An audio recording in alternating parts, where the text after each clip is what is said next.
I have to say this was written in a bit of a rush, so searching for fail, and the first thing that came up was Twitter. So this is where it starts anyway. So what we're going to do is, I'm technical by background, but I normally do non-tech talks, but I got asked to do a tech one this time, so we'll try and keep this tech orientated, but it'll drift in and out, and I'll probably talk about non-tech stuff as well. So first bit is the simple thing, which this comes around in Django and Python world all the time. Keep it simple, stupid. Like I do work for clients. We've done pretty big film stuff in the past, so we did all Quantum of Solace and that kind of work. And most of the time they come up with this grand plan, like huge idea. Then they realise they don't have the budget to do it, and then they come up with something else crazily stupid, which is bigger and just harder than the first one. And then they ask you to change people's profile pictures.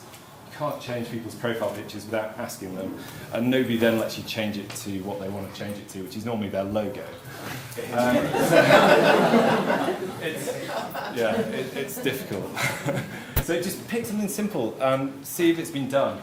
Go for something technically simple and simple concept. If you make it too hard, one is your developers will hate you, two, you'll have lots of technical problems, and your users just won't understand the idea. I mean, these guys, you've got to treat them like they've got ADD. They don't last for more than 2 minutes. They come, they look at your site, and they run away again. Hello?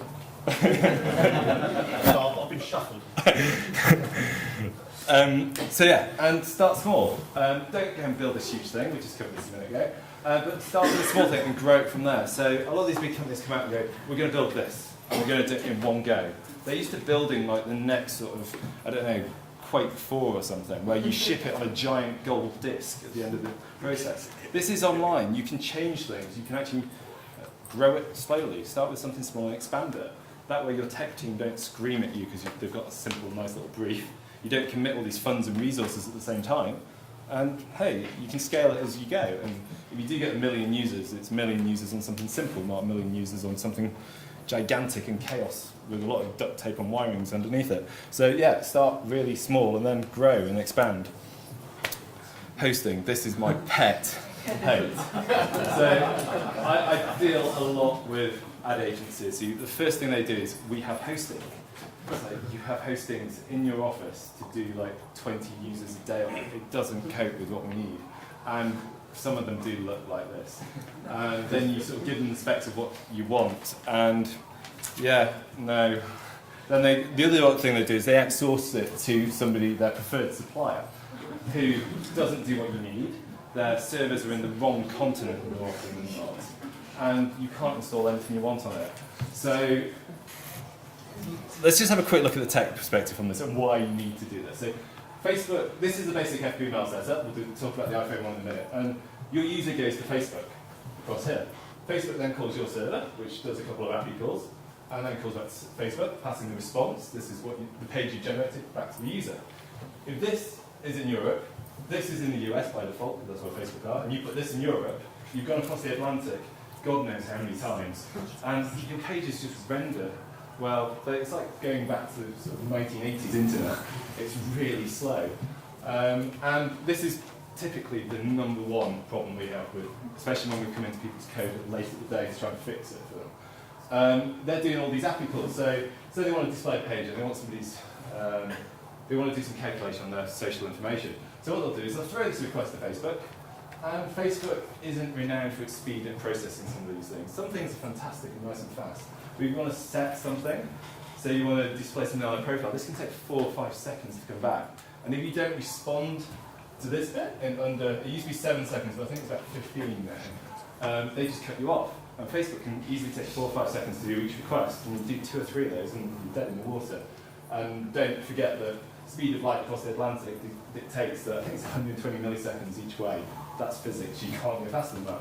So let's get this as close to that, and let's put them in the US. Particularly Join is very good for this, because they have a direct optical link from their data center to Facebook's data center. Nice and quick, it's not a problem. But try persuading clients to buy that hosting because it's quicker, and they'll just go use that free stuff in the back of the office. And it doesn't work. iPhone has the same problem, because you still have to do these API calls. Although there are clever things you can do with SQL where they send it you in advance, all your results, but that's really hard to program. Go back to the first bit about keeping it simple. This bit's actually not too hard to program. But if you want to start getting data before you've seen the user, that's a whole headache, that is. So the thing we do to deal with this, a lot of this is background tasks. So the idea is that you know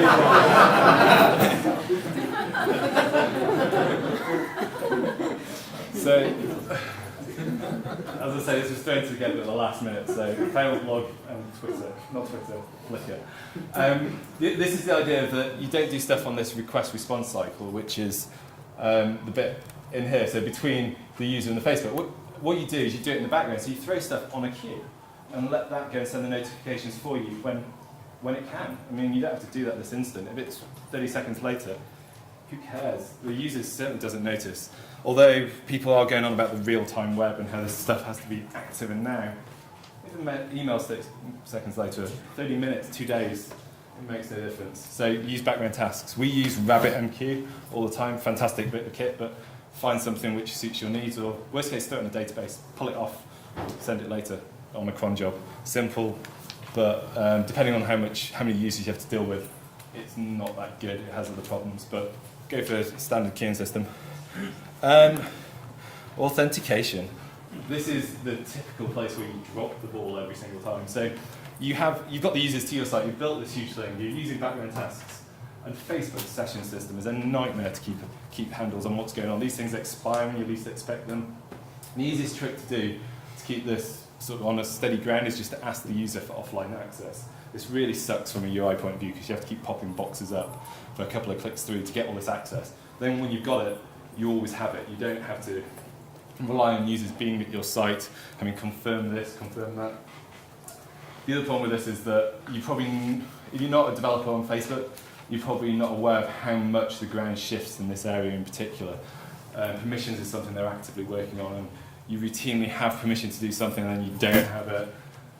The user goes and changes their preferences, but spend a lot of time debugging this. This is the biggest place where everything falls down pretty much, is you have authentication, and you'll have your app running and then 24 hours later you'll wonder why your messages aren't being sent, why you no longer have all these users and they've disappeared. As I say, just test it. It's really hard to do with testing frameworks. You just need to get a small group of friends. If it's in an agency, get all the guys in the agency to come and look at it and just give it a couple of weeks. Don't run through it instantly.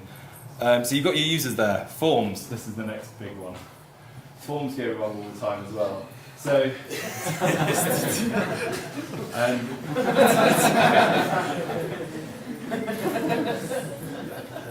because forms go via Facebook, stuff gets added to them and changed. So if you're we use Django. I suspect Rails has done this as well because I talked to one of my counterparts earlier. If you use their standard forms frameworks, it breaks horrifically because Facebook sends you all these post variables every single view. No matter what you do, whether you're viewing a straight page or they're submitting a form, you get loads of post variables. And this has the habit of triggering off validation alerts everywhere. Different frameworks, you can fix it, but you'll have to do quite a bit of working around with this. And don't be surprised if you spend an awful lot of time, which isn't accounted for, at the start, debugging the forms. This is a particular problem in the FBML method, where it goes via Facebook. The iPhone method, it goes around Facebook. But that has other issues in it, particularly security. Nobody ever talks about this giant can of worms Facebook have with the iFrame system, but if they bounce off your app to somebody else, they've actually got all the security information necessary from the HTTP referrer to get access to all that user's data. It's a huge hole, and whether they're going to fix it, I don't know. But this is talked about all the time on the forums, and not only their data, your app information. You can get hold of a lot of stuff. So I go for the FBML route, but the iFrame route simplifies this problem, but opens up another can of worms. URLs as well as the other thing with forms. So because you're going via Facebook, you have this interesting problem if you have internal systems and external systems. So you have URLs such as www.myserver.com/ and you also have apps.facebook.com/myapp/